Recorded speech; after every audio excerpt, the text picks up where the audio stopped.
Assalamualaikum warahmatullahi wabarakatuh.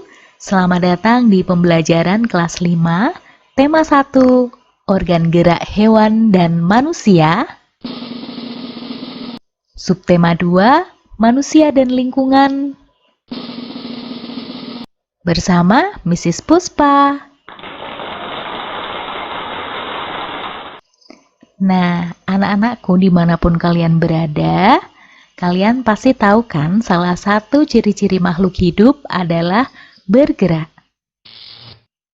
Dan manusia dapat melakukan banyak gerak. Di antaranya adalah berjalan, menendang bola, melemparkan bola,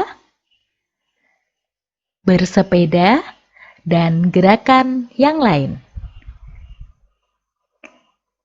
Alat gerak manusia dibedakan menjadi dua macam. Yang pertama adalah alat gerak pasif yang kita sebut dengan tulang, dan alat gerak aktif yang kita sebut sebagai otot. Susunan tulang manusia membentuk sistem rangka. Seperti yang bisa kita lihat pada layar, ini adalah rangka manusia yang dibedakan menjadi 3 bagian. Yang pertama adalah rangka kepala, rangka badan, dan rangka anggota gerak. Marilah kita mengamati nama-nama tulang pada manusia.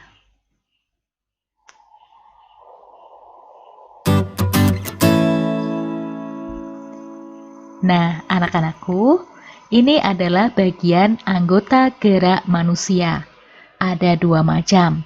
Yang pertama adalah anggota gerak atas, yaitu tangan, dan anggota gerak bawah, yaitu kaki.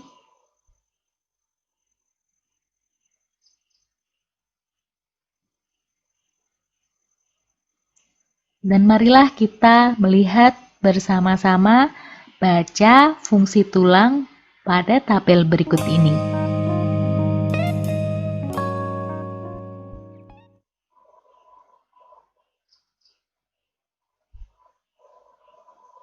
Dalam pertumbuhannya, tulang dapat mengalami berbagai masalah penyakit tulang. Salah satu contohnya adalah kelainan pada tulang belakang. Ada 3 jenis kelainan pada tulang belakang. Yang pertama, skoliosis, di mana tulang belakang membungkuk ke samping kanan atau kiri. Lordosis, yaitu kelainan tulang belakang membungkuk ke depan. Dan kifosis, yaitu tulang belakang membungkuk ke belakang.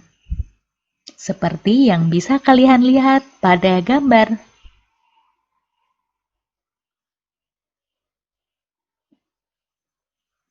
Nah, anak-anakku, ada beberapa cara untuk merawat kesehatan tulang.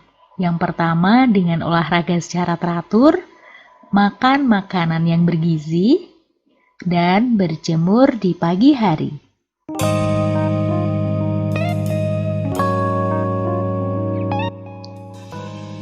Tulang merupakan alat gerak pasif, dan tulang sendiri digerakkan oleh alat gerak aktif yang dinamakan otot.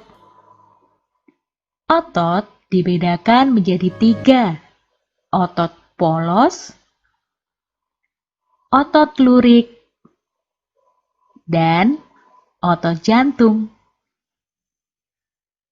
Kalian bisa melihat dengan seksama perbedaan bentuk otot polos, lurik, dan jantung pada gambar berikut ya.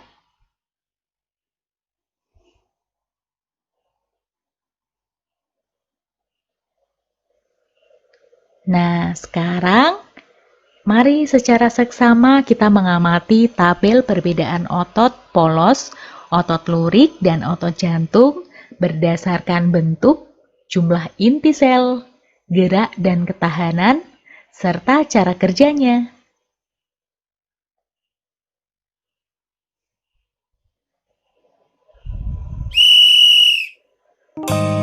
Anak-anakku dimanapun kalian berada, dengan kondisi tubuh tulang dan otot yang sehat, maka kalian dapat berkeliling ke Indonesia.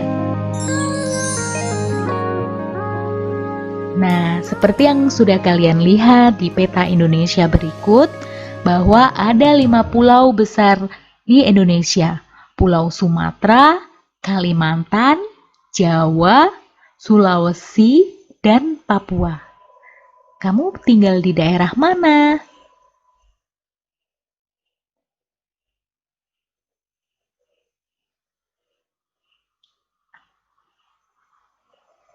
Anak-anakku, kenampakan alam di Indonesia sangat beragam.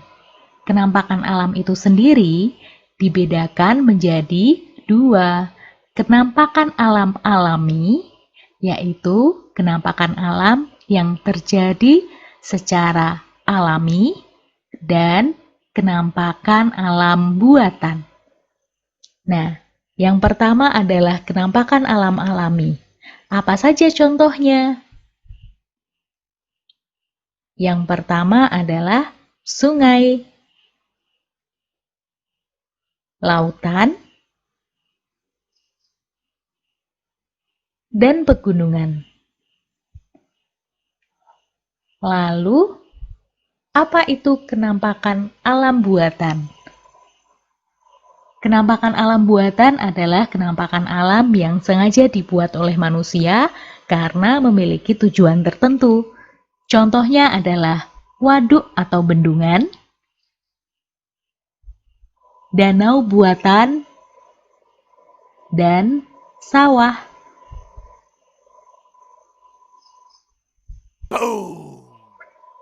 Adapun bentang alam yang ada di Indonesia, yang pertama adalah dataran tinggi, dataran rendah, pegunungan, dan pesisir.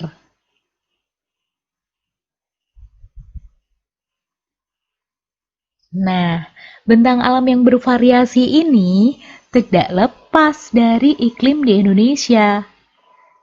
Keadaan iklim di Indonesia secara umum dipengaruhi oleh angin musim yang berubah-ubah setiap periode. Ada iklim laut, terjadi karena Indonesia memiliki wilayah laut yang sangat luas. Dan iklim panas, terjadi karena Indonesia berada di daerah tropis.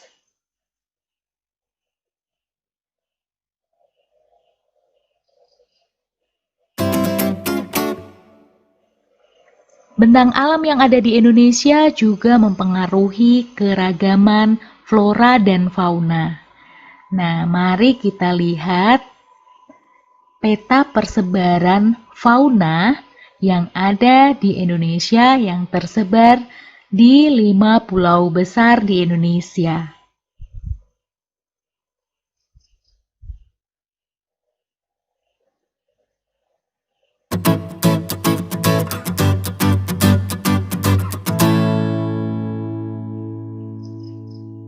Nah, anak-anakku dimanapun kalian berada, jika kalian bisa berkeliling di Indonesia, maka kalian akan banyak mengenal beragam suku yang ada di Indonesia. Mari kita perhatikan tabel nama suku bangsa dan daerah asalnya. Nah, kalian masuk suku mana ya?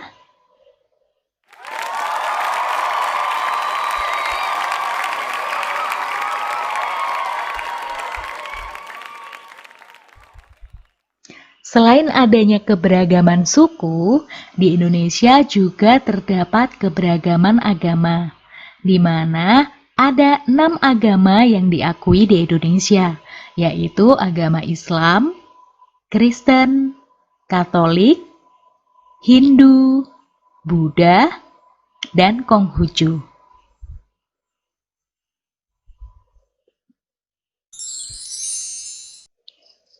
Keberagaman Indonesia dipersatukan oleh sikap-sikap yang menganut Pancasila.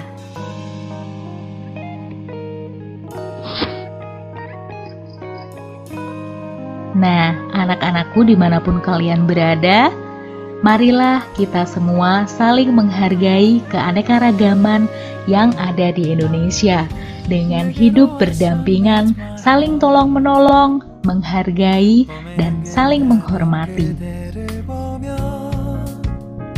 Demikian penjelasan dari Mrs. Puspa. Terima kasih dan sampai jumpa.